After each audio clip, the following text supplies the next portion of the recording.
আমরা দীর্ঘদিন ফ্যাসিস্ট হাসিনা বিরোধী আন্দোলনে ছিলাম, স্বৈরাচারী এরশাদ বিরোধী আন্দোলনে ছিলাম। এই দুটো আন্দোলনেই কিন্তু বিএনপি নেতৃত্ব দিয়েছিল। স্বৈরাচারী এরশাদ বিরোধী আন্দোলনে দেশনেত্রী বেগম খালেদা জিয়া উনি আপসহীন নেত্রী হিসাবে প্রতিষ্ঠিত হয়েছিলেন।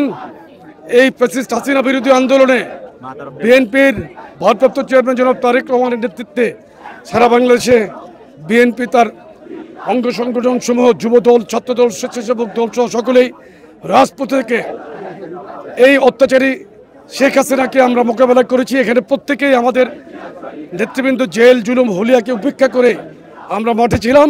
সুতরাং পথ ছিল অনেক কঠিন, কিন্তু আমরা কখনো মনোবল হারাই নাই। এটা তো স্বাভাবিক একটি উচ্ছ্বাস। বাংলাদেশের মানুষ দ্রুত গণতন্ত্রে ফিরতে চায়, একটি সুষ্ঠু অবাধ নির্বাচন চায়। যেই নির্বাচনের জন্য বাংলাদেশের মানুষকে নেতৃত্ব দিয়েছিলেন বিএনপির ভারপ্রাপ্ত চেয়ারম্যান জনাব তারেক রহমান, এখন দেশে একটি মহল নির্বাচন বানচালের চেষ্টা করছে। মানুষ এটা পছন্দ করছে না। আমরা আজকের এই সাফল্য, গৌরবের 47 বছর বিএনপির দেশবাসীকে ধন্যবাদ জানাই, আন্তরিক অভিনন্দন জানাই বিএনপির ভারপ্রাপ্ত চেয়ারম্যান জনাব তারেক রহমানের পক্ষ থেকে। আমাদের প্রিয় নেতা জনাব তারেক রহমান কিন্তু জনবান্ধব বক্তব্যই দিচ্ছেন, মানুষের কল্যাণকর রাষ্ট্রে এই বাংলাদেশকে পরিণত করার জন্য চেষ্টা করছেন।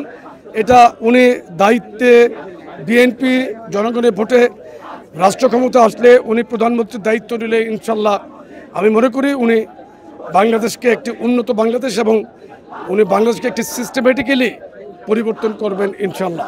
আগামীর বাংলাদেশ জনগণের বাংলাদেশ চাই, যে বাংলাদেশে জনগণ অবাধ এবং নিরপেক্ষভাবে তার ব্যক্তি স্বাধীনতাকে প্রয়োগ করতে পারবে, গণতন্ত্রের ভাষায় কথা বলতে পারবে।